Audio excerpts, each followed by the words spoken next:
Good morning. See, I don't have audio yet.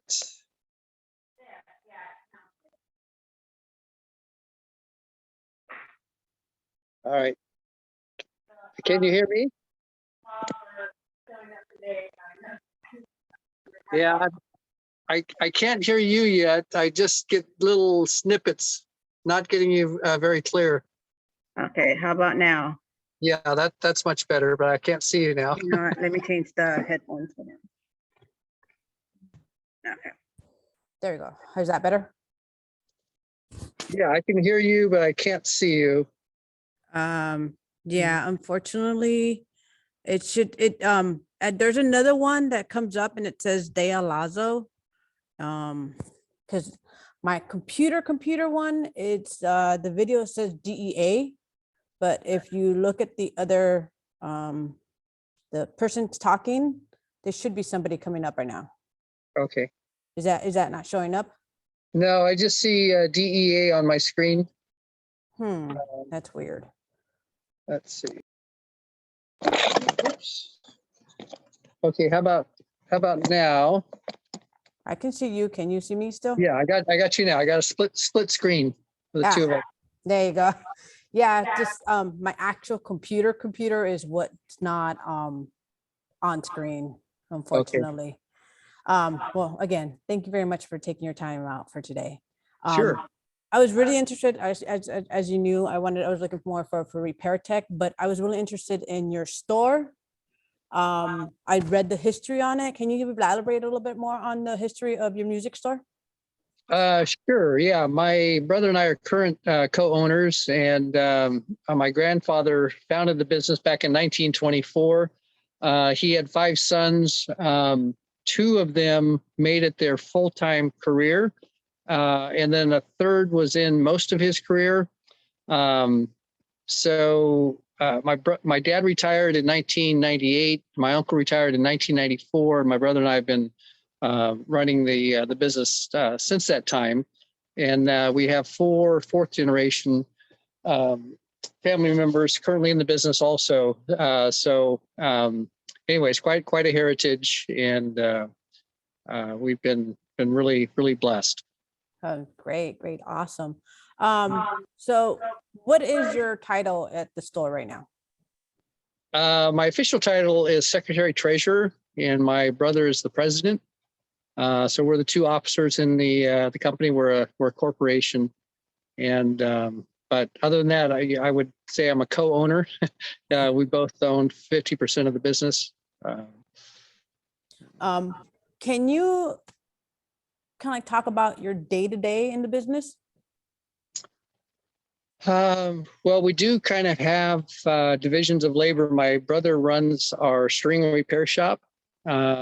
He had training in Chicago in that area, has rehaired bows, restored instruments, and just has that technical side of things.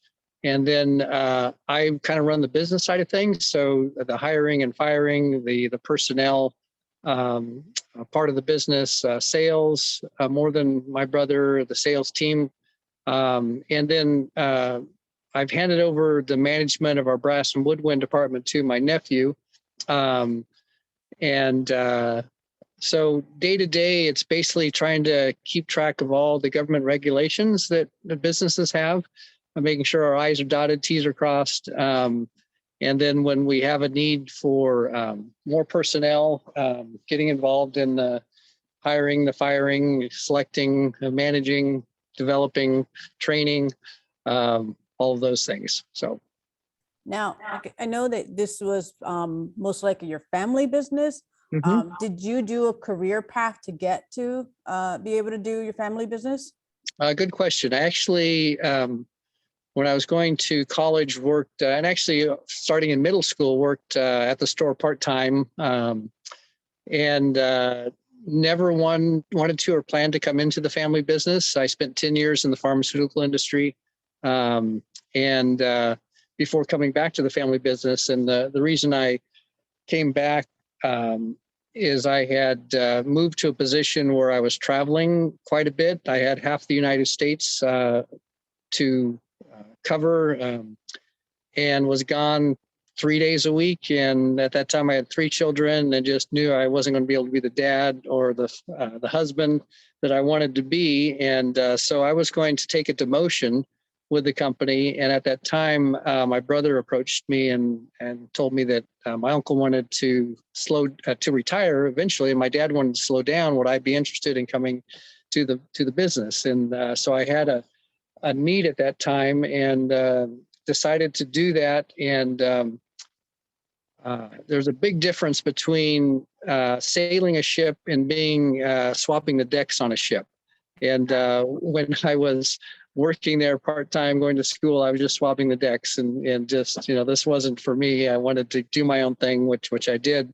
But now when I came back, having that responsibility of sailing the ship and to make changes where I thought changes would need to be made that would help the business thrive and continue to be successful was very challenging, very rewarding. And I've enjoyed doing this more than I ever thought I would.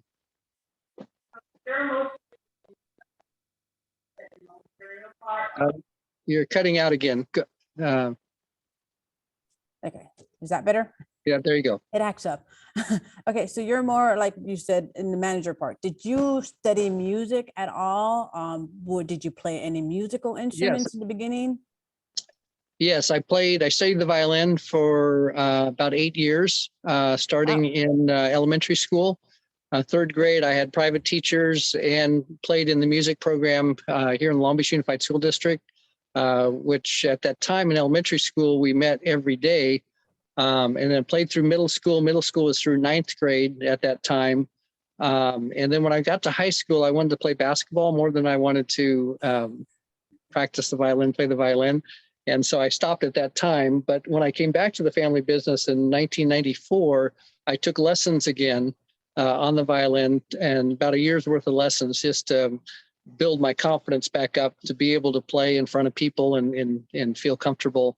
And then I took some lessons when I was in my teenage years with the guitar and a little bit of the mandolin. So I'm able to play other string instruments, but violin is my main instrument. Okay. Most of the contracts that you have are, like you said, you guys repair instruments and all that stuff. Most of the contracts, are they with schools? Are they individual clientele?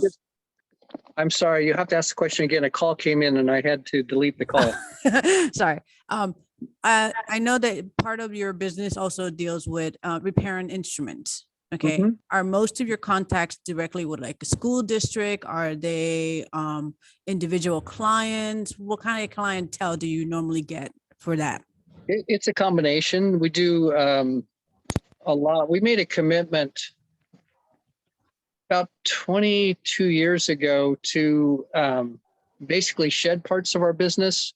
We used to be a big, Martin dealer, Gibson dealer, Taylor dealer, do a lot with fretted instruments and amplifiers, PA gear, and so forth. And we decided to shed parts of that business and focus more on orchestral string instruments and band instruments, and really looking at what's happening in our community. The school programs, music programs are very healthy, and we wanted to focus on them, support them through repairs, through rentals of instruments to kids involved in the music program, and have that really be our focus. Main focus, though, being orchestral strings. We actually have 2 luthiers that make instruments from the raw wood to the finished product.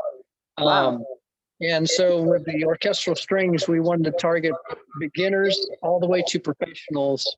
And then for the brass and woodwinds, we wanted to target the beginners all the way through high school. And once they get off into college, and we're not trying to be a pro horn dealer. So I do have professional instruments, but that's not our main focus. There are stores that do have that focus. But it's really supporting our community, the schools in our community, and the private customers in our community with their repair and service of brass, woodwind, and string instruments. Okay. Since your company has been around for a while, what's made it so successful? You know, a reputation is built over many, many years, and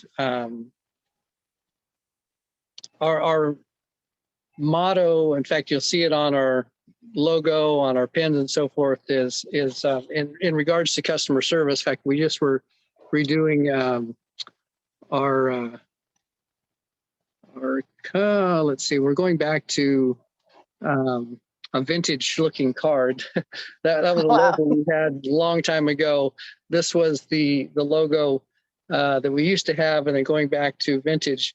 But it's if you look on the bottom of that, it's kindness, quality, and value. So people want to do business with kind people. The people want to do business where they think they're getting good quality, are getting good quality, but also good value. So it's the whole package. When people come into our store, we want them to have experience with kindness, experience with quality, experience with value that they'll go home and talk to their neighbors about. If their neighbor says, hey, my son or daughter is getting involved in the school program and is going to be playing the flute or going to be playing the violin, that they'll say, oh, you got to go to Morey's. You know, they'll take care of you. We get a lot of support from teachers because if you think about it, a lot of parents have no experience with music, but Right. their children go to school and there's an opportunity for them to get involved in the band or in the orchestra, and they need guidance. And it's the teacher that usually will tell them, go to so-and-so, you know, get this. In fact, it's often a list that comes with what accessories to get, what music to get. And, you know, if you develop a good reputation, they will start directing people to you. And it's because when you think about it, when you refer someone to a restaurant or something, it's somewhat of a reflection of you. And so we're really jealous for and focused on what the teachers and supporting the teachers and making sure that they are recommending us on a consistent basis to their students, whether it's private teachers or it's teachers in the public school district.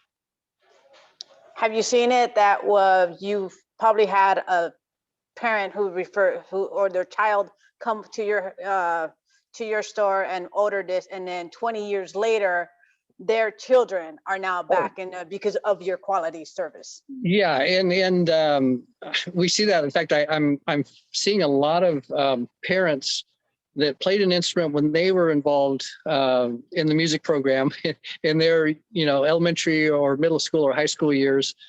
Life gets busy. They started a family or they started a career and they didn't have time to play the instrument, but they kept it.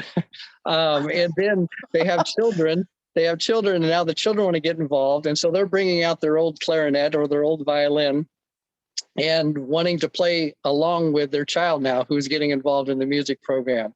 And so we see a lot of that. And it's a little bit with these people, it's a little bit like riding a bicycle that, you know, you get started again and a lot of things come back when you're young. The motor memory, mind of how bowing and so forth, if you're playing the violin or other things, comes back to you. It's a lot easier to get involved with an instrument again later on in life than never have had that experience as a child and then try to start an instrument when you're in your 40s, 50s, or 60s without that background. Yeah. No, I've noticed that too in my life right now. Like I played a little bit of flute in elementary, and then I played into high school some saxophone, and now I have a little 5-year-old, and I kind of want to get her involved in some music. And one of the things was like, oh, maybe I'll do a violin or some kind of clarinet or flute for her. I was like, well, we'll see where we get into her musically or not. With this day and age now being more digital, I know before you guys probably sold sheets, music sheets to be able to help people to learn, play, or books like that. Is that affecting your business at all right now? It has. We used to have a very large sheet music department, and we've scaled that back. We really see the younger generation doing more business online and getting their sheet music needs fulfilled or their music needs fulfilled. So we used to have bins of music all throughout a portion of our store. We've taken that and consolidated more of a library style, so we can pack a lot more inventory in a smaller amount of space. So we probably have cut back 50% of the size of, or the amount of inventory, I should say, of sheet music that we carry. But we still do quite a bit of business. There's still, particularly with, I would say, the older teachers, piano teachers and so forth, they still like to come in and go through.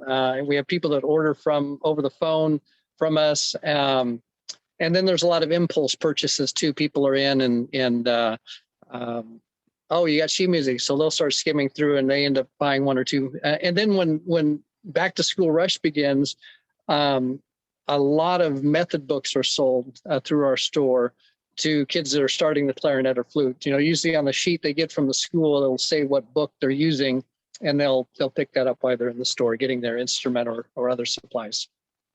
So would you say your most busiest time of year is more when actually school starts and you have more of those beginner kids getting yeah. their, okay. Yeah, August and September are two busiest months of the year. Is there ever a month that is slow, or you kind of generate most of it? Yeah, November tends to be slow. February and March, April starts picking up. May, we get a lot of folks that convert rentals into purchases because it's a rent with an option to purchase, and 8 months of the rent can go towards purchasing an instrument.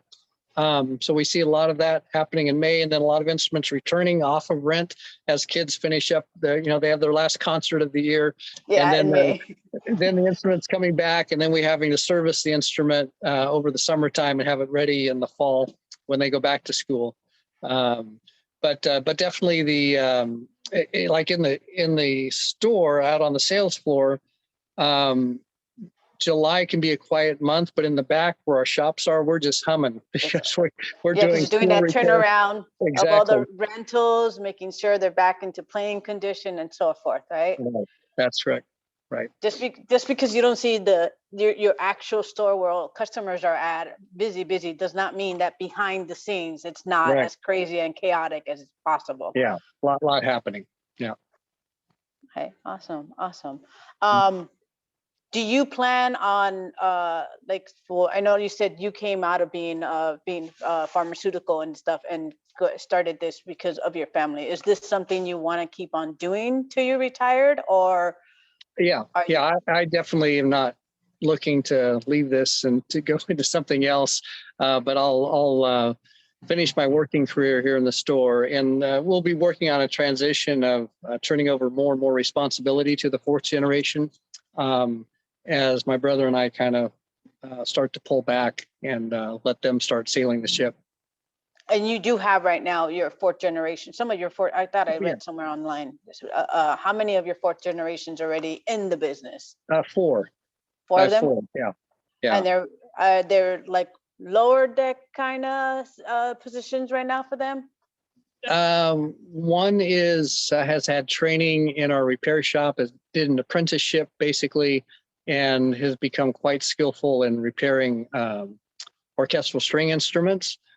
Which is very needed. I mean, that's part of our reputation is the quality of our setup of our instruments and repair of our instruments. And so it's great to have a family member that has acquired skills to really do quite well in that area. And then another nephew has a business degree and will be doing more of what I've been doing. And kind of managing the business. And my other nephew had a lot of training in the hotel and hospitality side of things, restaurant and hotel, and worked for a very prestigious resort and has had a lot of customer service training, and he's excellent working with customers out on the sales floor. And then my niece is kind of running and managing our sheet music department. So they all have kind of niches that they're working in, which makes them valuable to our business. Okay, all right. Thank you very much. I'm going to go ahead and wrap up the interview right now, but I want you to go ahead and if you can, just because I didn't do it at the beginning, go ahead and plug your music store. So that way, because I'll be sharing this interview with other people and most likely probably posting it on YouTube as well. So if you can go ahead and just plug in your business, please. Yes. Well, I'm David Morey. Business is Morey's Music Store. We've been in business since 1924. In fact, our 100-year anniversary is right around the corner. We family has been blessed by a grandfather who started the business, who was very passionate about the business, very capable, and then followed by my father and uncle, who guided the business through difficult times. We used to be in downtown Long Beach, owned our own business, a building down there. Law of eminent domain came in, took our building away. They built a downtown mall. Years later, we moved out here, which was a very difficult transition since we had developed a reputation in the Long Beach area. Wasn't sure how this location was going to work out, and it's actually, God provided an amazing way. We're actually more centrally located to freeways, San Diego Freeway, 605 Freeway, 91 Freeway, and it's been much better for our customer base to be in this location. We had to give up quite a bit of our business, like the piano business. We didn't have the space for it. So over the years, we've shed more and more parts of our business are more focused on just orchestral strings and brass and woodwind instruments. I think the most important thing is that there's a consistency in the quality. There's an expectation. You don't want to overpromise and underdeliver. So when teachers are referring students to us, we want to make sure that every instrument that goes out our door has been properly set up to help their students succeed.